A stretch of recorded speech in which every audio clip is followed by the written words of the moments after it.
In our last episode, we looked at summary completion tasks for reading. In this episode, let's jump into the listening component, looking specifically at Section 4. Hey guys, welcome to episode 34 of Hacking IELTS. If you're joining us for the first time, this is a podcast and a YouTube channel dedicated to helping new and intermediate IELTS test takers understand the exam and attain higher results. In this episode, we'll focus on listening, specifically Section 4. But first, let's review what we looked at from our last episode. In our last episode, we discussed how the summary may focus on only part of a reading passage or the entire reading passage, and how it's a good idea to quickly read the summary just to get a general idea and understanding of the topic at hand. We saw that there are two types of summary completion for reading that you may encounter on your big test day. First, you may have a list of words to choose from, or you may need to take words directly from the text, in which case they're not changed. We also discussed how summary completion questions can appear in the form of passive voice sentences, while the actual reading passage is an active voice. In this situation, we may have to change the form of the verb accordingly to satisfy the test question. And we also suggested that we always attempt to limit our options and shortlist our choices. Use the option that you feel is the best contender to satisfy the question at hand. We also looked at an amazing resource, IELTS-exam.net, for 5 easy steps to help you with summary completion tasks. Let's review those right now. Step 1, read the instructions carefully. Step 2, skim the summary to get an idea of the topic. Step 3, decide which section of the text the summary covers. Step 4, read through the summary, referring to the list of words each time you reach a gap. Select one or more possible words from the list to fill each of the gaps. Reject any words that don't fit grammatically, even if the meaning seems correct. Finally, step 5, quickly read through your completed summary to check that it makes sense. All right, let's move on to the listening component, specifically Section 4. What do you know about this section? What makes it different from Sections 1 to 3? First off, you probably already know that each of the sections progressively becomes more difficult, right? You probably already know that this section is pretty much academic in nature all of the time. Well, what does this mean? It means that it'll always be focused on a topic related to school, university, and will most likely be a lecture by a professor or teacher. You can also be pretty certain that this will take the form of a monologue.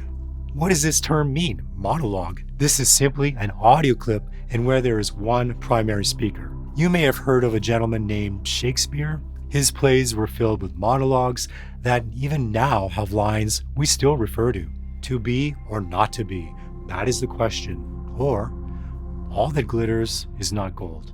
What are some of the task types for this section? You may need to perform note completion, multiple choice, and everyone's favorite, labeling a diagram. Actually, I'm joking about that last one, labeling a diagram, but it is something you may come across on your listening exam. Once again, let's come back to our old friend, the one we discussed in earlier episodes regarding reading, writing, and even speaking. Keywords. When you're referring to the listening questions for Section 4, what are you being asked? For example, if you're being asked who or what, then you know the questions need a noun to be satisfied. So, when you are listening to the audio clip, underline or circle the keywords that are in the question. Now, try to recall synonyms or paraphrases that might be heard in the audio clip. Remember, you'll never hear the exact word or words that you have to write down. And as we've discussed several times in previous episodes, having a vast catalog of vocabulary will help for this and the other components of the exam. For the labeling task, you're going to have 2 different types of tasks.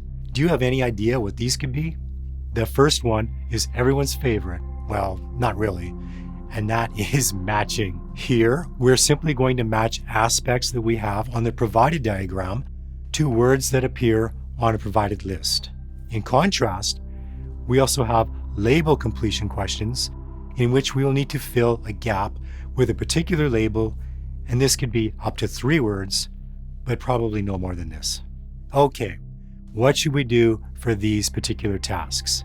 Before the audio even begins, we already need to be at work. We should be careful reading the instructions in order to clearly understand how many words we can use for each of the gaps. We've read the instructions and they make sense. Check. Okay, what's our next step? Let's have a good look at that amazing diagram you've been given. Don't freak out, it's just a picture. Let's just check it out and then describe it in our heads. No, don't talk about it with yourself during the actual test. That would be weird.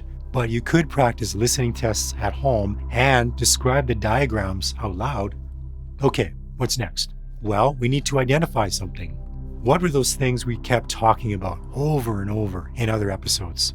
Oh yeah, keywords. So now we need to identify the keywords on the appropriate label.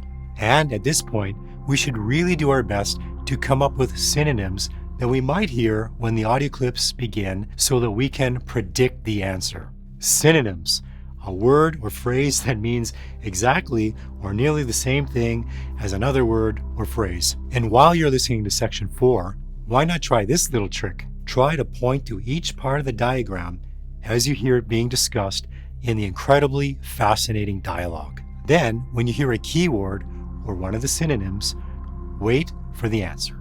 Now you just write down the answer in the gap. What do you think? Is this a good strategy for section 4? Okay, this wraps up things for this week. Did this episode help you out? Let me know in the comment section of YouTube. And be sure to subscribe for new videos like this every week. Or be sure to subscribe to the podcast on iTunes. You can also sign up for free courses over at hackingielts.com. Take care, guys, and catch you in the next one.